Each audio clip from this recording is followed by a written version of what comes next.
नमस्कार दोस्तों, आपका स्वागत है एक बार फिर से मेरे यूट्यूब चैनल पर। और आज मैं मध्य प्रदेश की पुलिस की जिसका सबको इंतज़ार था, पुलिस कांस्टेबल की भर्ती आ चुकी है। जिसकी संख्या कितनी है, कितनी वैकेंसी निकली है, 7500, जिसके बारे में मैं आपको संपूर्ण जानकारी दूंगा। और ये 57 पेज की PDF है, लेकिन जो जो ज़रूरी बातें हैं मैं वो आपको सब बता देता हूँ। ठीक है, तो आइए शुरू करते हैं। सबसे पहले इसका क्या क्या है, आवेदन कब से है। ठीक है, तो आवेदन प्रारंभ होने की तिथि कब से है, 15 अक्टूबर, यानी कि ये आपके कल से फॉर्म भरे जाएंगे। और अंतिम तिथि 29 सितंबर। ठीक है, मतलब 15 सितंबर से 29 सितंबर, केवल 14 दिन आपको 15 दिन आपको मिल रहे हैं फॉर्म भरने के लिए। ठीक है, और इसमें सुधार कब से, सुधार भी 15 सितंबर से ही शुरू हो जाएगा। और ये सुधार आप 4 अक्टूबर तक कर सकेंगे।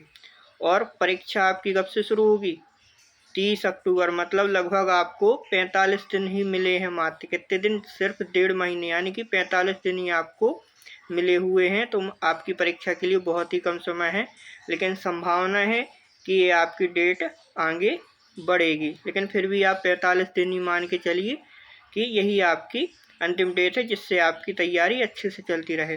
ठीक है, और इसमें देखते हैं परीक्षा शुल्क कितना, 500 रुपये लगेगा अनरिजर्व लोगों के लिए। ठीक है, अनुसूचित जाति जनजाति अन्य पिछड़ा वर्ग EWS के लिए कितना लगेगा, 250 लगेगा। और पुलिस विभाग की विभागीय परीक्षा के लिए अनारक्षित के लिए 200 और बाकी लोगों को 100 रुपये।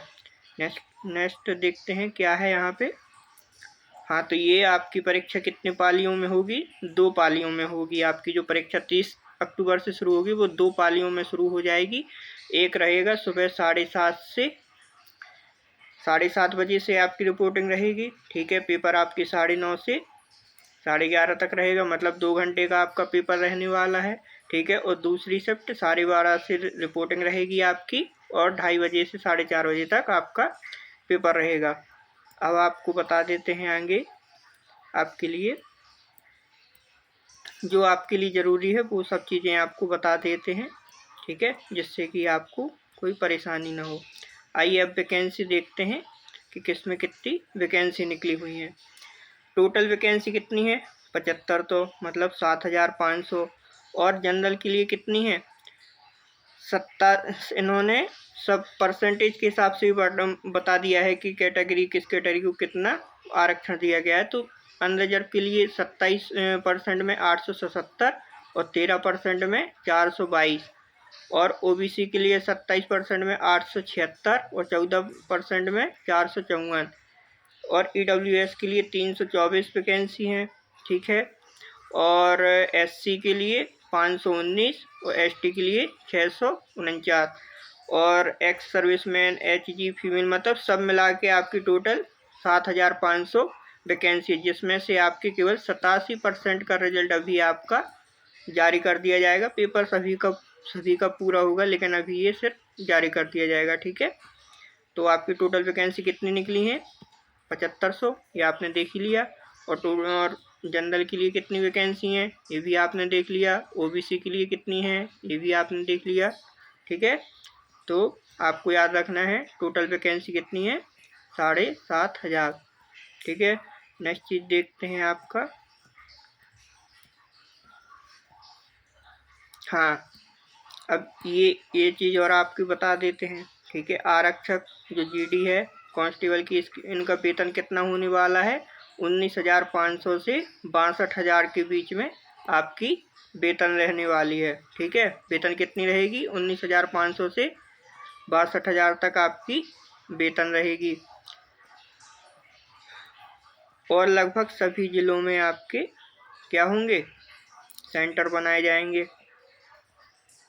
ठीक है, योग्यता क्या है, न्यूनतम योग्यता आपकी 10वीं पास परीक्षा अथवा हायर सेकेंडरी या समकक्ष परीक्षा आपको क्या होना चाहिए, उत्तीर्ण होना चाहिए। ये सबके लिए हो। बाकी अनुसूचित जो जनजाति है वो 8वीं पास भी हो सकता है। अगर वो 8वीं पास है अनुसूचित जनजाति का कोई, तो वो ये फॉर्म भर सकता है। और अन्य सभी के लिए 10वीं पास होना अनिवार्य है। ठीक है, ये आपकी शैक्षिक योग्यता हो गई। अब आते हैं आयु सीमा कितनी है, तो आपकी आयु जो सीमा की गणना कैसे की जाएगी, 29 सितंबर 2025 तक वो कितने वर्ष का हो जाना चाहिए, 18 वर्ष का हो जाना चाहिए। मतलब न्यूनतम आयु 18 वर्ष होनी चाहिए और मैक्सिमम आयु कितनी, 33 वर्ष। मतलब अनारक्षित के लिए है 33 वर्ष और अदर स्टेट के लिए और EWS के लिए 33 वर्ष है।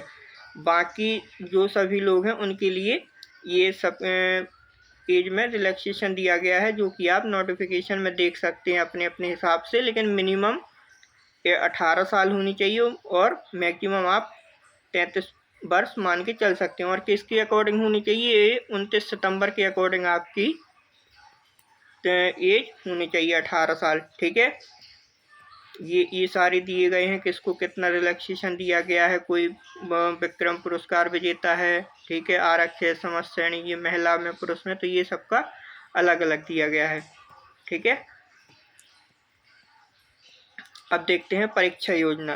परीक्षा आपके 2 चरणों में होगी। प्रथम चरण कैसा होगा, लिखित होगा, जिसमें जो कैसा होगा बहुविकल्पी होगा। और द्वितीय चरण कैसा हो गया, शारीरिक दक्षता मतलब फिजिकल होगा आपका दूसरा। तो पहले चरण में आपका क्या होगा, पहला चरण 2 घंटे का पेपर होगा, 100 प्रश्न आएंगे आपके। ठीक है, और अधिकतम अंक कितने होंगे, 100 ही होंगे। मतलब हर एक प्रश्न जो आपका होगा वो 1 अंक का होगा और नेगेटिव मार्किंग इसमें नहीं होगी, मतलब नेगेटिव मार्किंग नहीं है। ठीक है ना, ये आपके लिए बेनिफिट है। अब इसका सिलेबस क्या होने वाला है, मतलब 100 क्वेश्चन जो आएंगे आपके ऑब्जेक्टिव में, उसमें क्या क्या आएगा, तो 40 नंबर के सामान्य ज्ञान, तार्किक ज्ञान, मतलब ये जीके हो गया, ये रीजनिंग हो गई। 30 नंबर की बौद्धिक क्षमता, मानसिक अभिरुचि, ये भी दोनों आपकी रीजनिंग हो गई। और 30 अंक में विज्ञान और सरल अंक गणित, तो ये साइंस हो गई और मैथ हो गई। मतलब कुल मिला के आपके 3 सब्जेक्ट हैं, एक तो जीएस, ठीक है, जीके जीएस है, दूसरा है मैथ और तीसरा है रीजनिंग। तो मैथ और रीजनिंग मिला के आपके लगभग 65 नंबर आएंगे। ठीक है, कितने, 65 क्वेश्चन लगभग आपके मैथ और रीजनिंग से आएंगे। और जीके जीएस में आप साइंस भी इसमें काउंट कर सकते हो, तो ये आपके लगभग 35 क्वेश्चन आएंगे। तो मेन रोल आपका मैथ और रीजनिंग का ही है, क्योंकि ये भी रीजनिंग, बौद्धिक क्षमता रीजनिंग, मानसिक अभिरुचि रीजनिंग, तार्किक ज्ञान रीजनिंग। तो लगभग 60 से 65 क्वेश्चन के आसपास आपके मैथ रीजनिंग के होंगे और 35 से 40 क्वेश्चन के बीच में आपके साइंस और जीके जीएस के होंगे। ठीक है, तो ये आपका होगा। और द्वितीय चरण में आपका क्या होंगे, द्वितीय चरण में आपकी फिजिकल होगा। और फिजिकल के लिए आप ये याद रखना, देखो आपको यहाँ पे ये साफ करके बता दे रहे हैं।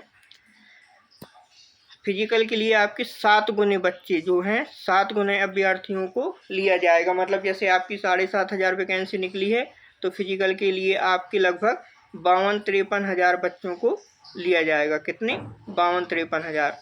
ठीक है, ये आपको याद रखना है। मतलब जितनी वैकेंसी निकली हैं उससे 7 गुना बच्चों को फिजिकल के लिए लिया जाएगा। ठीक है, और ये शारीरिक मापदंड, मतलब अनारक्षित वर्ग और अनपिछड़ा वर्ग के लिए जो ऊंचे, मतलब लड़कों के लिए लंबाई कितनी चाहिए, 168 सेंटीमीटर, और बाकी ये कम होती जाएगी। और बिना, और सीना कितना चाहिए, बिना फुलाए 79 सेंटीमीटर और फुला के 84 सेंटीमीटर। ठीक है, और ये उसके हिसाब से आप देख सकते हैं। ठीक है, और नेक्स्ट देखते हैं अब क्या है आपका।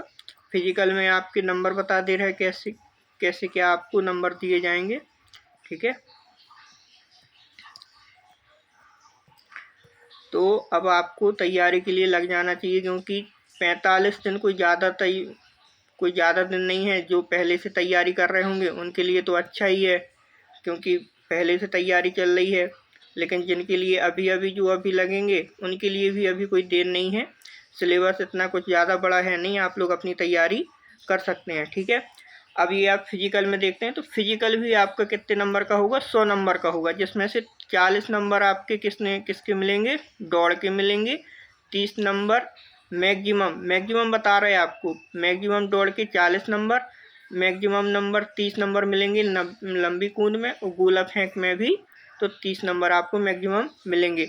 ये क्राइटेरिया रखा गया है और ये पुरुष के लिए है। ठीक है, पुरुष के लिए अगर आपने दौड़ में 198.3 सेकेंड से अधिक अगर आपने समय ज़्यादा लिया तो आपको 0 नंबर मिलेंगे। ठीक है, लंबी कूद आपने अगर 2.96 मीटर से कम अगर आपने लंबी दूरी की तो आपको 0 नंबर, ऐसा ही इसका है। ठीक है, तो ये आपको देख लेना है। तो फिजिकल कितने नंबर का होगा? 100 नंबर का। 40 + 30 + 30 = 100। तो ये आपको याद रखना है। ये पुरुष और महिलाओं के लिए अलग अलग है। ठीक है, तो फिजिकल में जो दौड़ है ये 40 नंबर तक जाती है। ठीक है, ये सबका क्राइटेरिया है कि इतने से इतने तक के बीच में आपको इतने नंबर दिए जाएंगे, इतने से इतने के बीच में इतने नंबर दिए जाएंगे। ऐसे ही गोला फेंक में है और ऐसा ही लंबी कूद में है। ठीक है, और ये महिलाओं के लिए 261.8 मिनिमम है। ये इसमें कुछ भी नहीं मिलेगा। मिनिमम क्या, 0 ही नंबर मिलेंगे आपको इतने, अगर इतने से आपने अधिक समय लिया तो। ठीक है, और इतने लंबी कूद और इतने में आपको मतलब कुछ नहीं मिलने वाला। इनको भी 40 और 30 में बांटा गया है। तो ये आप देख सकते हैं। ठीक है, तो मेरी तरफ से आपको इसकी जितनी ज़रूरत थी उसके हिसाब से आपको ये पूरी जानकारी दी गई है। ठीक है, अब आप लोग अपनी तैयारी करिए। ठीक है, बाकी जो मेरे तरफ से हो सकेगा मैं आपके लिए वीडियो लाऊंगा। जैसे जीके जीएस मेरा सब्जेक्ट है तो मैं जीके जीएस के आपके लिए क्वेश्चन लाऊंगा, और अभी वर्ग 3 के भी जो पेपर हो रहे हैं उसके लिए साइंस के क्वेश्चन लाऊंगा। तो ये उसके क्वेश्चन भी आपके काम में आ सकते हैं, तो आप वो वीडियो भी देख सकते हैं। और जो प्रीवियस ईयर में क्वेश्चन हुए हैं वो मैं करवाने की कोशिश करूँगा, जिससे आपको एक समझ मिले कि पेपर कैसा आ सकता है या कैसे क्वेश्चन पूछे जा सकते हैं। ठीक है, तो इसके लिए थैंक यू। वीडियो देखने के लिए धन्यवाद। अगर आपको अच्छी लगे तो वीडियो पे कमेंट करें, शेयर करें, लाइक करें और सब्सक्राइब करें। Thank you.